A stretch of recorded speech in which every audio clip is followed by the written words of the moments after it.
So, would you mind just explaining again, recapping what the distinguishing difference is between phonics and phonetics for us, just so we can make sure we're really understanding? The difference is method of instruction first, and then content second. And content would include the sequence as well as what is taught. And the method of instruction is how that's taught. The method is the how of it. It's how you are going to guide me to teach my brain. Using all four neurological processes. And it's fun to teach children this idea, this truth. This team you have, only you can teach it. Mom can't teach it. I can be your banker. I have this wealth of words I can give you. But you have to speak them and attend to the meaning of them and do as they are directing you. Therefore you will train your own self. You will enter into full spectrum knowledge. You'll own it. It's the idea is that memory is so important. Well, visual memory by itself is shot in the foot if you're not born with a natural visual memory. But if you are born with it, it's a no-brainer. You just do it. But neurological memory is a whole different wonderful entity. And I try to illustrate this for little children. This abstraction that you have 4 members up here, and we do that in our program. So one mama had her children role play it with 4 bigger teddy bears, and the child named their bears, and she sent us a photograph of it. Right. And they named, this is the speaking member, and it was interesting. The bears were lesser in size, and they made them the biggest one, the speaking member, then the hearing, then the doing, and then the seeing member. And they call, this is my team, and I make sure that the spoken words, the words I speak, go first, always. And I tell vision, it's not your turn yet. Wait. And if need be, I'll put a hanky over your head. Isn't that neat? Yeah. And the mom says she didn't realize how much her older daughter was letting Vision's a bully. That's all it can do if it's operating in its mindless way. That's what I think what I was trying to get at when I said for some of us it's easier to use vision. And if you're strong vision will bully. And so you will do things that are mindless. And just take a snapshot because it's easier for some of us than to actually understand and use all 4 processes. And you're really not helping yourself at all. Deliberately, in a knowledge-based, self-directed, whatever way. It's just you just do it. I don't want to use the word instinct because we're humans. Right. We're not critters. But it's just the natural thing to do. It's not directed.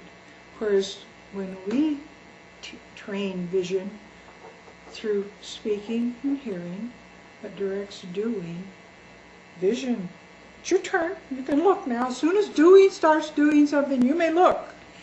And I'll tell you, this is called neurological attention, neurological memory, but it's tied together with all 4 of our God-made, umbilical corded together, but in an order, 4 learning avenues.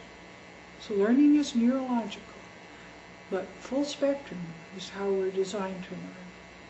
And there would be, the labeling just says the child's being mistaught. In fact, a child who is not taught the way I am describing remains an untaught child. Can never say he is a taught child. Right. And that's why he doesn't know diddly.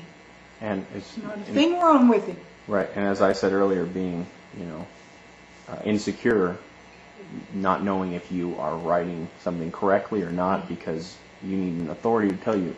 I mean, that just shows that you haven't been taught. If you're still dependent upon an authority, you don't possess the knowledge yourself to be confident in what you're doing. And that's what an educated person, a truly educated person, should have. The goal of instruction is 1 Timothy 1:5. Is love out of a pure heart, a good conscience, and faith unfeigned. And a good conscience means you do know and aren't sitting there all knotted up and guessing and copying. The three are, I think, not able to be separated out. The good conscience, love out of a pure heart.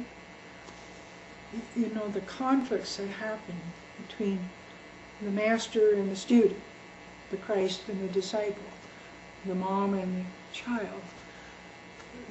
If I don't have a good conscience about what I'm doing when I'm teaching my child, how can I expect to be training respect and cooperation, but love out of a pure heart?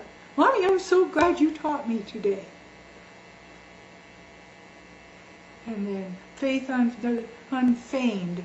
That's a lovely English word. Feign or unfeigned. It's the it's three sounds. And I know the phonograms to use to write those. Unfeigned.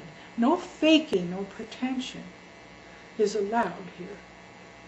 And we find the wisdom of saying, I don't know, is just as valuable as the wanting to say, I know. But to say, I don't know, is wisdom. And we don't want children guessing and copying and imitating in a mindless way. Right. But we don't mind imitation if it's based on knowledge. Remember what Paul said? How does that go? He's talking to Timothy. I know what passage you're talking about. You can't quote it off the top of my head. Imitate me. Who can say, as a mom, because we've been taught well, we can say to our child, now imitate me. And that just breaks my heart, because so many moms say, I wasn't taught. I can't spell. Right. Or some can say, I can spell, but I don't know why or how. But faith unfeigned. Imitate me, but don't fake it. So the goal of the commandment, and that's why I say in my heart, so you understand my thoughts here, I don't want to just help parents produce children who are literate, so you can say, yay, my children are literate. I want them to be able to study the Word of God, out of which come the issues of life.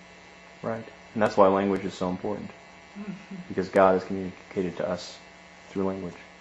And if I'm taught through this approaches to learning, gobbledygook, a new word I learned to spell, speak first and then spell it, is that the child who is handheld, so he is read to, he listens to audio information, but the mom does all the writing for him. He just tells her what to write. That child is going to have to rely on somebody else always when it comes to studying the Word of God. And there's no need for that. Right.